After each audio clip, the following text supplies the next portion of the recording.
Okay, so in Dragon Ball Super, there's an arc called the Tournament of Power arc. This is an arc where Universe 7 had to collect 10 of their most powerful fighters. These 10 fighters would then fight 7 other teams of 10 from other universes in a battle royale gauntlet style fight. This is honestly an interesting plot concept to a point where I question, what if throughout the entire Naruto franchise, we could collect 10 characters and put them in the Tournament of Power? Who would be the strongest? Who would be the fastest? Who would be the best support? And who would have the best hacks for the Naruto side? Well, let's get right to it. The NarutoVerse is different from the Dragon Ball universe, but not that much, as the amount of chakra and chakra control you have dictates how strong you are as a shinobi. Just like the amount of ki and ki control dictates how strong you are as a Dragon Ball fighter. This is proven when multiple characters can increase their speed, their jutsu power, and their strength via chakra amps. These chakra amps can consist of transformations like the Kurama Cloak, the Lightning Cloak, or Sage Mode. A plethora of transformations like this throughout the series can increase a person's chakra 10 times to thousands of times.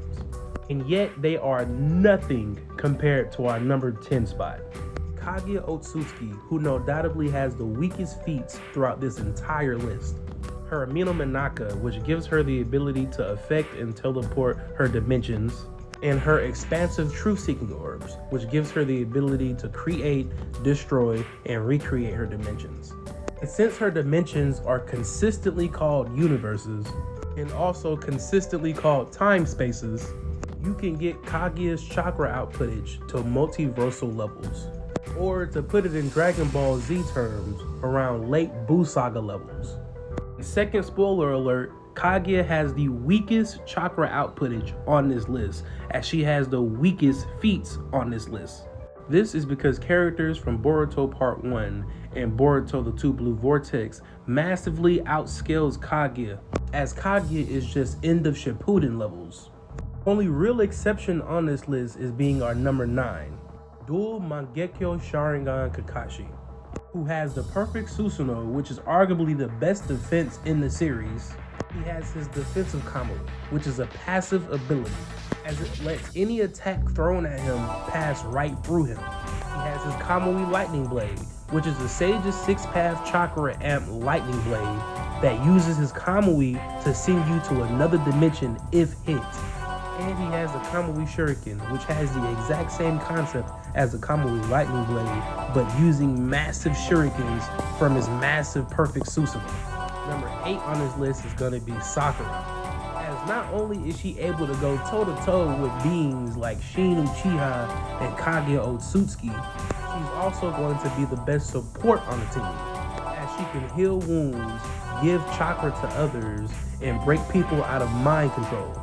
At number 7, we got Sasuke Uchiha, who also has the perfect Susanoo, which can fly as it has wings, and again is one of the top defenses in the verse. He also has a plethora of hacks and abilities. He can create moons, he can teleport, he has the power of magnetism, he can revive souls, he can absorb jutsu. He can see people in other dimensions, make portals, suck your soul away, pause. He can summon a multitude of animals, and he can shoot missiles from his body. And that's not even counting his EMS, where he can shoot flames for eternity. Number 6, we have Daemon, who can fight against the top tiers like Code, but his main ability is his reflection ability, which all he needs to do is just touch somebody, and anything that wants to hurt him gets reflected to the person that wanted to hurt him in the first place. Which, if you think about it, can be real overpowered in a battle royale in a small arena, where he can just show himself and anybody that attacks him gets that attack reflected on them. At number 5, we have Naruto Uzumaki, who in his base is on par and able to fight with beings far stronger than Kaguya.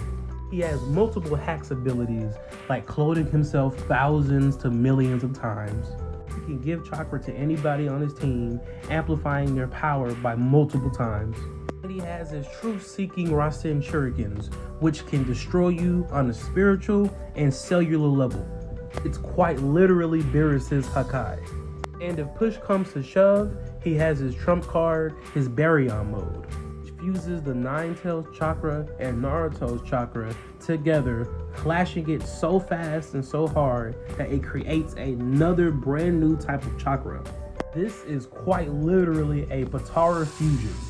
But the only difference is that every time Naruto lands a punch or is even near someone, it drains their life force. Or basically force spirit fission without the ability to unfuse people. At number 4, we have Isshiki Otsutsuki, who even in his weaker form of Jigen, had the ability to absolutely destroy both Naruto and Sasuke at full power at the exact same time. Excluding Baryon mode, of course, but arguably he was even stronger then.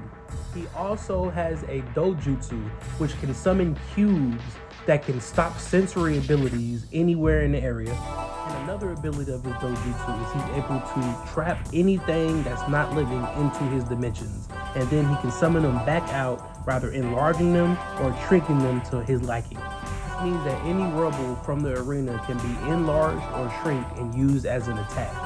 Number 3, we have Boruto Uzumaki, who was able to no-diff Kawaki, he was able to no-diff no-limiter code, and he did what Trunks did to Mecha Frieza, but to Matsuri. He has a plethora of abilities, like his Purple Lightning, which is basically the strongest version of sentient lightning in the series. He has a plethora of types of Rasengans in his arsenal. He has his strongest version of the Rasengan, which is his Rasengan Uzuhiko. Basically, when he hits you with this, he hits you with the planet's Coriolis effect, making you feel and see the planet's rotation throughout your entire body. So basically me on Saturday nights. He has the Flying Thunder God technique, which basically means he can teleport even interdimensionally. This is without even bringing up his Jogan in his left eye or his Karma mark. And if push comes to shove, he can just bring out Boroshiki. Coming in second, we have Jura, who's massively stronger than anybody we've seen yet in the Two Blue Vortex, as he's absolutely dismantled anybody he's came across, Boruto, Code, Kawaki, and Himawari exclusively. He has the ability to summon claw marks, which is basically portals with zippers. With this, he can portal anywhere, even interdimensionally. And his most iconic jutsu is his ocular-tailed beast bomb sniper, which he can use his Renegon and his Sage Assist Path sensory abilities to basically snipe you across the battlefield, making it real deadly if you're ever caught off guard with it. And last but certainly not least, we have the strongest on the team, which is also the strongest in the Naruto universe ever, Shibai Otsutsuki. The being who ate so many celestial bodies throughout the universe that he turned to a god among other gods, transcending himself into a greater dimensional plane of existence. With this come a plethora of jutsu called Shinjutsu that he was able to acquire. Some of them that we've already seen on this list, like Code and Jura's Claw Marks or Daemon's Reflection. But some new abilities is Natural Disaster, which wherever he stands, he just calls massive natural disasters around him. He can teleport, he can see infinite futures, he can see anywhere in the universe at whatever time he wanted to. He physically can't get hit by anybody that's not in Otsutsuki because you literally love him too much. I'm not even joking, bro. And he has an ability called Omnipotence, which literally gives him the ability to make anybody think what he wants them to think. And then reality warps to make that narrative happen. Then he can use the creation of all things jutsu to basically create anything that he wants to in the universe. In my opinion, without Shibai, the NarutoVerse puts up a fantastic chance in the Tournament of Power, probably beating over 60 to 70% of the combatants. And then with Shibai, arguably they can beat everybody in the Tournament of Power, as the hacks abilities in the NarutoVerse massively surpasses any hacks abilities in the Dragon Ball verse. If you love what you saw, please share, like, hit that noti bell, and subscribe.